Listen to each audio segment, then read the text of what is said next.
Tonton est avec nous, Rimka est avec nous, comment tu vas? Comment ça va? Bah écoute, t'as l'air en pleine forme. Alors attends, alors, moi je vais te poser une question, on tournait pas, c'est quoi tous ces messages qu'on t'envoie là? T'arrêtes pas? Qui c'est qui t'envoie des trucs sur ton smartphone? On va pas dire la marque, ça s'arrête pas. C'est qui? C'est qui? Qu'est-ce qu'ils te veulent? C'est les réseaux sociaux, c'est les gens qui me suivent. Ouais, c'est les gens qui me suivent, Twitter, Facebook, tout ça. Ah, tu tweets grave? Ouais. Ah ouais. T'es même, on verra tout à l'heure une question, t'es même tweet maniaque. Ouais. Insomniaque. Insomniaque, pas maniaque. Hein, c'est ça, hein? Ouais, tu dors pas assez la nuit. On va en reparler tout à l'heure, ça fera partie d'une des questions.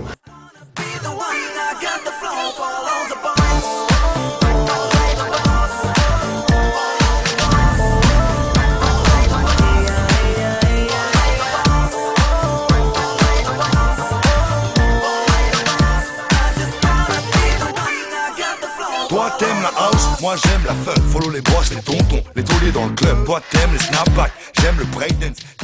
Okay. C'est déjà ton 5e album solo, le 5e, Chef de famille, qui est sorti le 11 juin. Est-ce que tu as vu le temps passer? Parce que le 5e, on parlait de Nadal tout à l'heure qui a gagné 7 victoires en off. Toi c'est ton 5e album, attention tu rattrapes Nadal. T'as vu le temps passer ou pas? Franchement, non, pas trop. J'ai vu le truc, je suis dedans, j'ai la tête dedans. Tu calcules pas, c'est du bonheur, tu regardes pas trop les années, tu te retournes pas derrière toi? Pas trop, non, franchement, je suis dans le kiff. Je suis dans le kiff et je me dis, pourvu que ça dure et on profite, tu vois. L'album, si je ne me trompe pas, il est né il y a 8 mois. C'est bien ça dans ta tête, hein. Tu as commencé à travailler dessus il y a 8 mois. Tu chômes pas parce que tu étais sorti d'une tournée pour l'album Maghreb United Rimka et tu venais de sortir un album avec le 113 également. Donc, si je comprends bien, tu es un fou de boulot.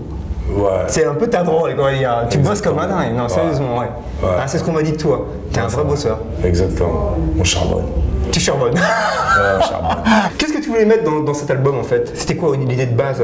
Qu'est-ce que tu voulais mettre comme son? Qu'est-ce que tu voulais mettre comme texte? Est-ce que tu voulais partir sur quoi? Beaucoup de choses. Surtout, c'est un album solo, donc forcément, j'ai plus d'envie personnelle, plus d'émotion. Au niveau de l'écriture? Au niveau de l'écriture, du vécu, de l'expérience, des thèmes abordés, de plein de choses. Et puis en même temps, j'ai envie qu'on retrouve mes coups de cœur, mes coups de gueule, tu vois, mes kiffs, voilà, un peu tout ce que, un peu mon vécu, mon expérience et en même temps tout ce qui va autour de la famille. Ouais, c'est un album d'espoir, voilà. Je trouve. Ouais, beaucoup. Hein? C'est ça, beaucoup, c'est important. La crise et tout, les sujets qui fâchent. Tu vois, on est obligé d'amener un peu d'espoir aux gens, ça fait du bien. Tu la sens la crise autour de toi? Tu sens que les gens sont un petit peu touchés par la crise ou... Oui, beaucoup. Ouais, beaucoup. Bah, le chômage, tu vois que les gens ils triment.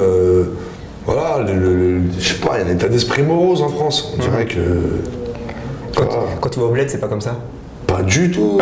Au bled. Mais il y a le soleil. Tonton, t'arrives. Oh, tonton, viens. Tonton, viens là. 50 bisous, prends. Des bisous partout dans le crâne, tout. Putain, mais j'ai jamais ça, moi. Comment tu fais? Merde. Pourquoi personne m'aime? Pourquoi Call of Bitume comme premier single? Pourquoi t'as choisi celui-ci? C'est difficile de faire le choix du premier single quand on sort un album, c'est toujours délicat. Ouais, c'est vrai, j'ai envoyé quelques petits extraits, mais c'était plus pour faire découvrir l'album. Là, c'est vraiment le premier single, ouais. C'est une collaboration qu'on a déjà faite, moi et Booba, les gens l'attendaient. C'est rare. C'est rare, voilà. Booba qui te donne en featuring, c'est quand même le top, là. Ouais, bien sûr, c'est... Il en fait pas tant que ça, finalement. Il en fait pas tant que ça, il en fait vraiment peu. Et donc, par rapport à ça... Voilà, on s'est retrouvés en studio, on a fait notre truc, on a fait un beau duo. Pour moi, c'est pas un invité, c'est un vrai duo qu'on a fait. Et voilà, c'est l'appel du bitume, mais en même temps, c'est une petite référence à Call of Duty. Voilà, tous les gens coincés chez eux, là, qui sont là à buter leurs meilleurs potes, là, tous les soirs. Voilà. Tu te considères comme un des tauliers du rap ou pas? Tu peux, je pense. Taulier, je pense, ouais, c'est Taulier, bien sûr, en toute modestie. On a 13 ans, 14 ans de carrière de haut niveau. Avec le 113, disque d'or sur disque d'or, victoire de la musique, tournée. On a fait des choses que la nouvelle génération auront du mal à faire aujourd'hui. Hein. Ça paraît difficile. Ouais. Exactement. Donc, on leur souhaite, mais ça paraît difficile. Exactement. Donc par rapport à ça, ouais. On est les chefs. On est les chefs. Est-ce que ça change quelque chose en toi, dans le sens, être un exemple vis-à-vis de la jeune génération de rappeurs qui arrive? Est-ce que pour toi, c'est important de montrer aussi l'exemple Oui. Le fait d'être un petit peu le taulier, même si t'aimes Ouais, pas trop bien le sûr. terme. Bien sûr, mais plus un exemple artistique que de modèle. Je suis là, je suis le grand frère, écoutez, faut me suivre, c'est comme ça qu'on fait. C'est pas ton trip, c'est pas ça, non? Non, je suis pas un moralisateur, moi. Ouais. Et puis moi, quand on me faisait la morale, ça me saoulait, donc j'ai pas envie de saouler les gens. Voilà, je suis là, je partage, on est là, on fait nos trucs, mais sans prise de tête. Ouais. En quoi t'es un chef de famille, toi? T'es un vrai chef de famille ou pas? Non, j'ai pas d'enfant. Après, j'ai pas de famille, je suis pas marié. Mais après, à partir de là, c'est une symbolique parce que. Est-ce que tu te sens l'âme d'un vrai chef de famille, donc quand tu auras des enfants? Je pense que là, je suis au stade de ma vie où je vais le devenir. C'est ça en fait. Attention, là, il y a de la news. Du scoop là, Il y a attention. du scoop là sur Planète Attention, People. là. Ça te plaît, scoop? Un peu Wikileaks, c'est chaud. C'est très chaud. Et c'est autobiographique tes paroles dans tes chansons Ouais, ou il y a- ou il y a un 90%. peu- 90%. Ouais, là, après, le reste, je m'inspire aussi beaucoup du vécu de mon entourage et de ce que je perçois par-ci par-là. Tout peut m'influencer aussi. Ce qui m'a étonné en fait, c'est de te voir avec Booba en featuring, c'est que vous n'avez pas, et puis même, vous n'avez pas la même conception du rap quand même, au final. Vraiment. Ouais, mais on vient de la même école, on vient de la même génération de rappeurs, on a commencé pareil et voilà. On a des vies différentes, donc on rappe pas la même chose. C'est aussi ça. C'est bien, ça donne de la richesse justement, de pas avoir la même vie dans des textes, Exactement. c'est très bien ça. Mais Ouais.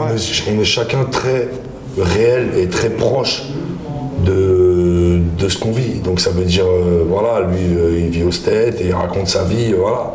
Sa vie c'est ça. Moi je suis là, j'ai une famille nombreuse, tout ça, je raconte ça. Alors, est-ce que tu écris d'abord et après tu poses ta musique ou est-ce que c'est l'inverse? Tu crées la C'est musique. pareil. Ah, tu vas dans les deux sens toi, Ouais, c'est rare ça quand même. Ouais, c'est assez rare, mine de rien. Mais moi perso, j'ai pas de règles, je rentre vraiment dans un studio avec quelques éléments et c'est parti quoi, on y va. On se fait plaisir et je monte l'album comme ça, petit à petit, brique par brique. T'arrives avec des brides et tu Voilà. bosses dans le studio et c'est comme ça que t'avances en fait. Exactement, je m'enferme et voilà. Ah, t'es red dingue de Twitter, j'en parlais tout à l'heure un petit peu. Et d'ailleurs, tu fais partie de la team Insomniac. Alors, c'est quoi ça? Moi, je fais pas partie de la team. Je connaissais pas. Oui, tu as créé la team Insomniac. Ouais. Mais je connaissais. Je connaissais pas. C'est sur attaché Twitter. presque à côté de nous qui nous ont balancé ça. Non, je connaissais Ah pas. ouais, Ah non, moi, tu je dors sais. la nuit, moi. Non, la team Insomniac, c'est des gens qui me suivent, que j'ai regroupés parce que je suis un mec qui dort peu. Et puis, comme je suis beaucoup sur les réseaux sociaux, on s'est retrouvés comme ça, beaucoup de fous la nuit, qui n'arrivent pas à dormir. Fracassé. Puis voilà, on a monté une petite team et aujourd'hui, Vous êtes combien? Parfois, je trouve. des centaines et des centaines. Je hein. mettrais le lien parce que des centaines quand même. carrément. Ouais, des centaines. Alors je vais partir du tracklist officiel de ton album Chef de famille et je vais te poser des questions. Alors première chanson c'était Portrait robot.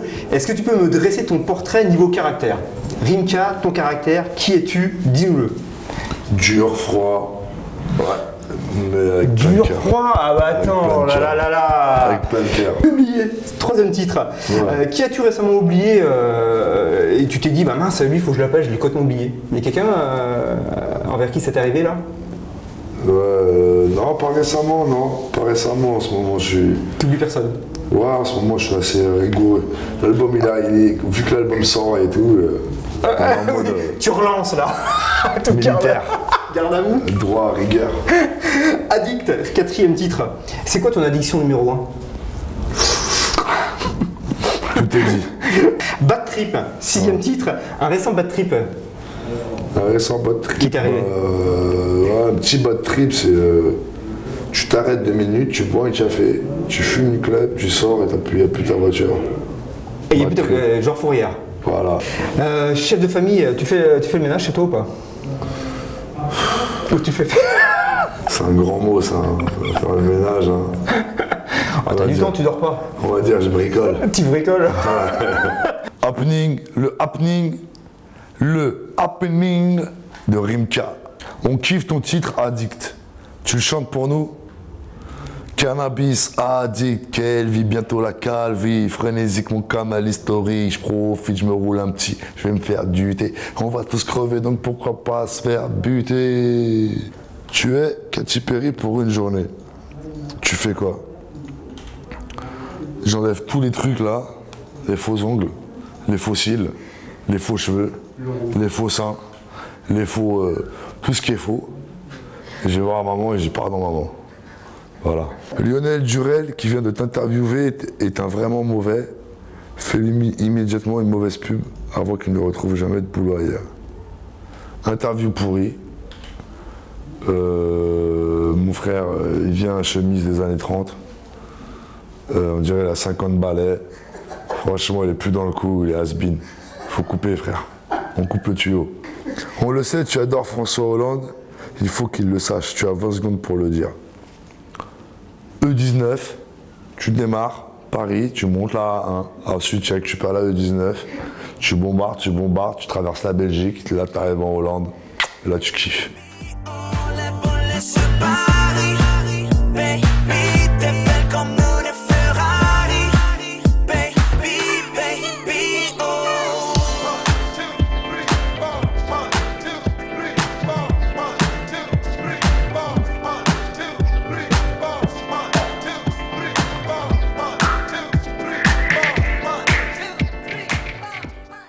Planet People, respect, Rimka, voilà, bon délire, on a bien rigolé. Franchement, merci à vous pour l'interview, c'était un vrai kiff, un vrai plaisir. L'album est dans les bacs, numéro 1 sur iTunes. On est en train de faire du très très sale. On compte sur vous. Cliquez, écoutez, kiffez. Yeah!